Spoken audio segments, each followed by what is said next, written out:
زندگی جبر مسلسل کی طرح کاٹی ہے، جانے کس جرم کی پائی ہے سزا یاد نہیں۔ عورت کے ساتھ ازل سے ہونے والا ظلم، جنت سے نکالے جانے والے الزامات، پیدا ہوتے ہی زندہ درگور کرنا، عورت کے گھر سے نکلتے ہوئے بیڑیوں کی نظر ہونا، محبت میں دھوکے کھانے اور مرد کے ساتھ بھاگ کر اپنی زندگی تباہ کرنا، یہ سب عورت کو نصیب ہوتا آ رہا ہے اور ہو رہا ہے۔ مگر 10 دن پہلے کا ایک دل سوز اور دل دہلا دینے والا واقعہ ناقابل فراموش اور ناقابل معافی ہے۔ وہ سب الزامات، وہ سب اذیت بہت چھوٹی ہے، مگر یہ جو نیا کھیل عورت کے ساتھ کھیلا گیا، یہ کھیل کس قدر گھناؤنا تھا۔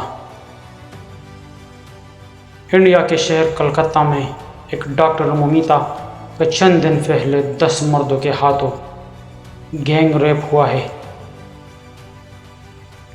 جس میں ڈاکٹر کو بری طرح تشدد کا نشانہ بنا کر قتل کر دیا گیا۔ اس کے جسم کا کوئی ایک حصہ ایسا نہیں جس کی ہڈی محفوظ بچی ہو۔ 10 مردوں کا گینگ ریپ، ان کے جسم پر 113 کاٹنے کے نشانات، 150 گرام منی۔ یا خدا، یہ کیسا ظلم ہے! انسان اتنا بڑا وحشی کیسے بن سکتا ہے؟ لوگوں کو کیوں معصوم جانوں کا خیال نہیں؟ اس معصوم پر کیا گزری ہوگی؟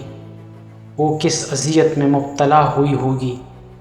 اس نے کتنی دفعہ خدا کو پکارا ہوگا؟ عورت کو حوض کی نظر سے دیکھ کر اس کا استعمال کر کے پھینک دینا نامناسب اور ایک بیہودہ عمل ہے۔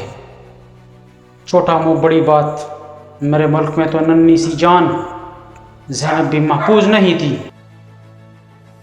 میں مومیتا کے لیے کیا آواز اٹھا سکتا ہوں، مگر مجھے بہت افسوس ہے۔ جو ہوا نہیں ہونا چاہیے تھا۔